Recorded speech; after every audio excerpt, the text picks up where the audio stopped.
Good morning students. आज हम लोग चैप्टर पढ़ेंगे फिजिक्स का chapter 9। Chapter name is friction. तो what is friction student? In above the experiment show that the force of friction come into a play of even when the body of time of the moving. मतलब कोई भी surface के साथ कोई भी object का क्या करते हैं, फोर्स क्रिएट करके अगर कोई भी बॉडी अगर मूव कर रहा है उसको हम लोग क्या बोलते हैं, फ्रिक्शन बोलते हैं। Thus the friction may be defined as the opposition of force that of the comes into the play when one body actual move of the even of the rises move of the surface of another body। कोई भी body जब move करता है one place to क्या करता है another place, but क्या करते हैं बॉडी का जो कोई भी फोर्स क्या करते हैं वो मतलब सरफेस का फोर्स के साथ जब फोर्स क्रिएट करके जब आगे बढ़ते हैं उसको हम लोग क्या बोलते हैं, friction. Types of friction, they are a different kind of friction. First friction is known as sliding friction.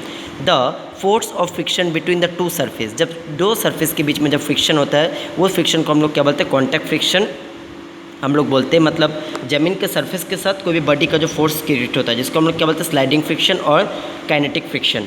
Rolling friction मतलब क्या होता है, force of friction between the two surface. जब कोई भी बॉल को जब हम लोग क्या करते हैं, ज़मीन के फोर्स सरफेस के साथ जब हम लोग बॉल को क्या करेंगे, बॉल को जब थ्रो करेंगे तो ज़मीन के सरफेस के साथ बॉल क्या करेगा, तुम्हारा रोल करते हुए क्या करेगा, आगे बढ़ेगा। वो फ्रिक्शन को हम लोग बोलेंगे रोलिंग फ्रिक्शन।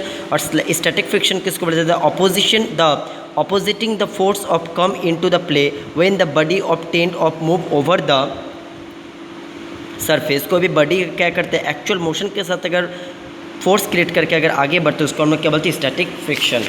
अब हम लोग स्टूडेंट यहाँ पर बात करेंगे काउजेज ऑफ फ्रिक्शन। फ्रिक्शन के काउज क्या होते हैं? तो due to the interlocking of force, no sliding surface of perfectly of smooth.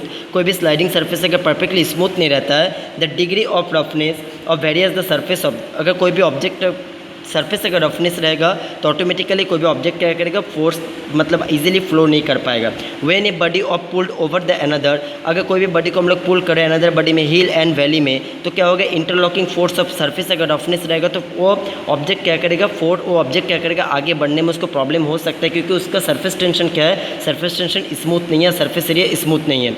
To rough surface when the place together must meet only the certain of point. The molecular present of such a point of contact attract each other due to the electrostatic attraction। electrostatic attraction मतलब क्या होता है, जैसे हम लोग com को लेकर के, जैसे हम लोग क्या करते हैं, कॉम को लेकर के हम लोग हेयर में रब करते तो उसमें भी इलेक्ट्रोस्टैटिक अट्रैक्शन क्रिएट होता है। या एबोनेट रॉड को हम लोग क्या करते हैं, जैसे तुम्हारा एबोनेट रॉड को जैसे सिल्क क्लॉथ में रब करते हैं तो उसमें भी कहते इलेक्ट्रोस्टैटिक फोर्स क्रिएट होता है। This attraction it is called the force of adhesion, इसको हम लोग बोलते हैं। Factor on which the force of friction depend, कौन कौन सा फैक्टर फ्रिक्शन के ऊपर डिपेंड करता है? सबसे पहले क्या होगा, on a horizontal surface the force of friction directly proportional to the weight. Horizontal surface जो होता है फोर्स फ्रिक्शन डायरेक्टली प्रोपोर्शनल किसके साथ हो रहा है, उसका वेट के साथ हो रहा है। पॉइंट नंबर 2 में क्या होगा, force is directly proportional to the surface contact. For examples of the between the highly smooth surface very small compare. और पॉइंट नंबर 3 में क्या होगा, the force of friction not depend upon the area. कोई भी force का जो friction होगा वो अपॉन एरिया के साथ क्या करेगा, वो क्या करेगा, इंटरडिपेंड नहीं होगा उसके एरिया का। Law of limiting friction. First law of friction का, the first law of static state that the magnitude of force of limiting friction. कोई भी F is inversely proportional to the क्या होगा, आर। तो फोर्स किसके साथ directly proportional होगा, force sorry student inversely नहीं होगा, डायरेक्टली होगा। तो force is directly proportional to the R के साथ क्या होगा, डायरेक्टली प्रोपोर्शनल होगा। तो इतना दूर हम लोग स्टडी के स्टूडेंट, इसमें से कुछ इंटरनल क्वेश्चन आप लोग वन बाय वन नोट करो। सबसे पहले नोट करो what is friction, what is friction. इसमें से इसके आंसर भी स्टूडेंट आप लोग को मिल जाएगा यहाँ पर। फ्रिक्शन में इसके डेफिनेशन क्या लिखोगे, and opposing the force that comes into the play when the one body actual move of another body, this is called friction. Next question student यहाँ पर आपको इसके आंसर मिल जाएगा। Define the term sliding friction, define the term rolling friction, define the term static friction. ये 3 question आप लोग यहाँ से स्टूडेंट नोट करोगे। नेक्स्ट क्वेश्चन स्टूडेंट होगा, what factor on which the force of friction depend, कौन कौन सा फैक्टर फोर्स ऑफ फ्रिक्शन के लिए डिपेंड करते हैं, ये भी क्वेश्चन आप लोग नोट कर लो।